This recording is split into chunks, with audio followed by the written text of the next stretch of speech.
Hi, welcome to Lucky Speaks. Another of my series about avoiding the clutches of the law when driving a car. I do remember a long time ago,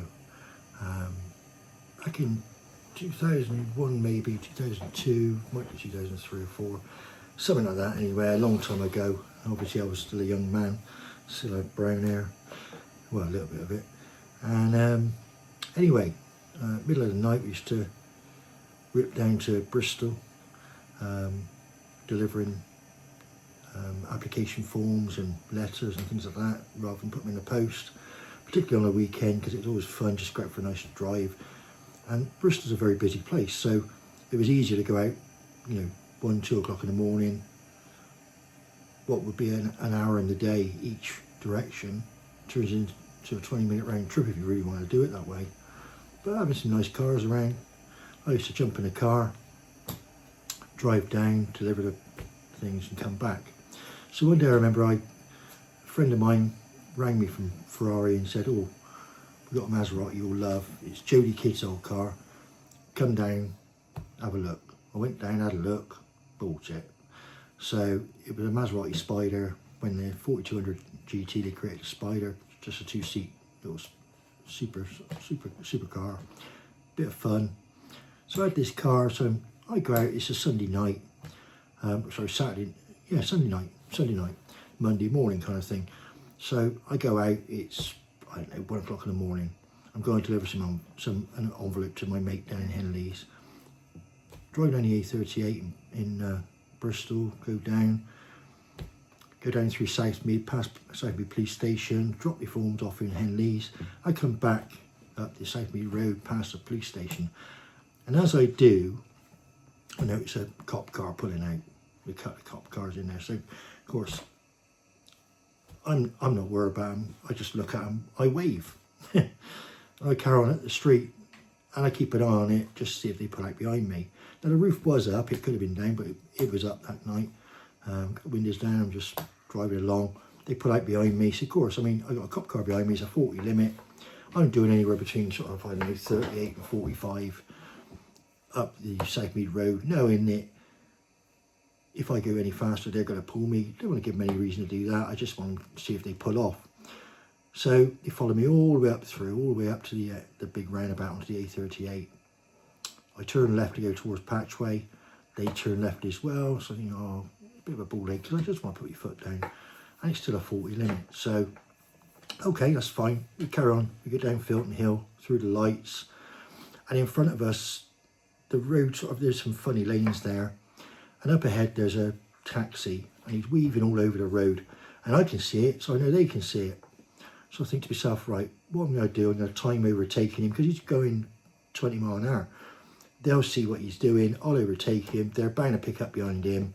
That's going to entertain them for a bit, and I can then disappear. As soon as you get over the brow of the flyover, as it was, I can disappear. No, they're not going to stop the taxi driver. Looks like he's either drunk or tired. They're going to stay after me. Fine, that's okay. I carry on. So I carry on up over the flyover. As I come down, the blues and twos come on. So I immediately pull straight in outside, if anybody knows it, outside Lloyd's Bank there in Patchway. I stop, the roof's up, and I'm waiting in the car. Got the window down. Lady police officer comes along to the side of the car, and she says, "Oh, do you know where we stopped you?" I said, "No." She said, "You don't think you were speeding then?" I said, "I definitely know I wasn't speeding. I saw you pull out behind me. Did you not see me wave at you?" And she sort of brushed it off. Well, you don't think you're speeding. We do. I said, "Well, if you can prove it, that's fine." But I wasn't. So she's right. Okay, yeah. Well, it's not anything like that anyway. She said, "There's several reasons why we stopped you," she said. She said, one of them, she said, "There's a lot of these cars being stolen." I said, "Oh, really?" She said, "Yeah." She said, a lot of these cars being stolen," she said, "and we've got a problem with you." I said, "All right." I said, "Well, that's interesting, because I'm dressed in a suit and I got the keys in the ignition. I'm a crap thief, I need the keys to get away with it." I said, "Number two, if I was in a stolen car, That Ford Focus, you wouldn't have seen which way I went after about 30 seconds. So you wouldn't have kept up with it. The car does 180 mile an hour. What do you think you were going to do? If I'd have stolen it, I'd have been gone. And number three, I said, you say a lot of these cars have been being stolen. There's only 2 or 3 in the country at this point in time, because this is one of the first ones ever imported. And I'm heading towards Bradley Stoke, which is where the car's registered. So did I like the colour? Did I steal it but didn't like the colour, taking it back? So she doesn't like that. So she leans in, and this is a coupe, like a little spider, so doesn't, seats up against a bulkhead. So she leans into the car in front of me.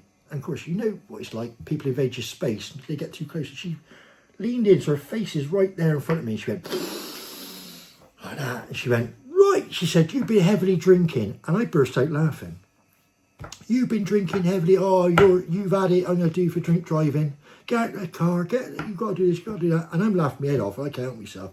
So I'm doing the window up while she's shouting and screaming. And she goes, stop, stop, stop. I put the window up. I go out the car. I shut the door and I lock it. She says, I want the keys. I said, well, you ain't having the keys. Well, I need to search the car. I said, well, you want to go get yourself a warrant then?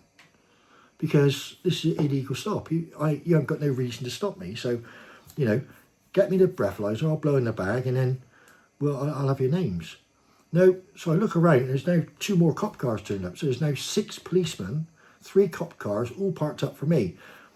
Matey boy in his taxi has just wig-wagged his way up the road, past us to about 20 mile an hour.